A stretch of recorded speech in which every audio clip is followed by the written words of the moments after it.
कोणती पण बुक सांगितलं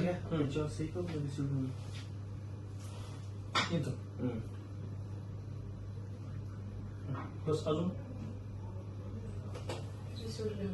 हा विषय सरकारसाठी छोटा आहे तशा अर्थाने पाहिलं आहे की कुंभमेळ्यावर एवढा खर्च करू शकतंय सरकार। नियमित कर्ज भरणाऱ्या शेतकऱ्यांना 2 लाख रुपये अनुदान द्या। त्याचबरोबर 2019च्या पूर्वी जे शेतकरी वंचित राहिलेत सगळ्या कर्जमाफींपासून त्याही शेतकऱ्यांना या कर्जमाफी योजनेमध्ये समाविष्ट करा। त्याचबरोबर ITR भरणारे शेतकरी आहेत, पुनर्गठित शेतकरी आहेत, रूपांतरित शेतकरी आहेत, यांचाही कर्जमाफीमध्ये समावेश करावा आणि सिबिल खराब होतंय शेतकऱ्यांचं, त्या अनुषंगानं रिझर्व्ह बँकेची चर्चा करून तशा पद्धतीचे स्पष्ट निर्देश रिझर्व्ह बँकेनं बँकांना दिले पाहिजे। या मागणीसाठी आणि याचबरोबर शेतकऱ्यांच्या विविध मागण्यांसाठी सातत्यानं आम्ही पाठपुरावा करतोय, आंदोलनं करतोय, पण सरकार दखल घ्यायला तयार नाही।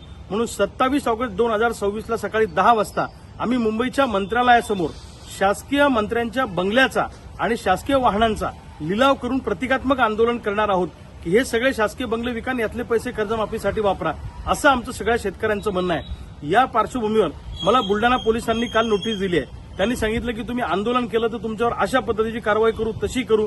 सरकार आमच्यावर दबाव आणण्याचा प्रयत्न करत आहे, पण या दबावाला आम्ही घाबरत नाही। अशा पोलिसांच्या नोटिसांनी माझ्या घराचे कपाटाचे कपाटं भरलेले आहेत, आम्हाला त्याचा काही फरक पडत नाही। कारण बाबासाहेब आंबेडकरांनी भारतीय संविधानानुसार आम्हाला बोलण्याचं स्वातंत्र्य दिलेलं आहे, आंदोलन करण्याचं स्वातंत्र्य दिलेलं आहे। तो हक्क सरकार आमचा हिरावून घेऊ शकत नाही। पण चळवळी संपवायच्या, शेतकऱ्यांना बोलू द्यायचं नाही, त्यांचा आवाज दाबायचा, असा प्रयत्न जर पोलिसांच्या खांद्यावर बंदूक ठेवून सरकार करणार असेल तर त्याला आम्ही घाबरणार नाही, त्या दबावाला आम्ही झुकणार नाही। 27 ऑगस्टला असं आंदोलन होणारच आहे, जे आंदोलन आम्ही ठरवलं। तुम्ही गोळ्या घाला, तुम्ही फासावर लटकावा, तुम्ही तुरुंगात टाका, पण आमच्या मागणीसाठी आम्ही मुंबईत येणार आहोत आणि आंदोलनावर आम्ही ठाम आहोत। अशा नोटिसांना आम्ही भीक घालत नाही। शेकडो गुन्हे आमच्यावर दाखल झाले, पण बापाच्या घामाच्या दामासाठी आणि मायचं कुंकू वाचवण्यासाठी प्रसंगी फासावर जाण्याची सुद्धा आमची तयारी आहे। 27 ऑगस्टला सगळे शेतकरी मुंबईत येणारच।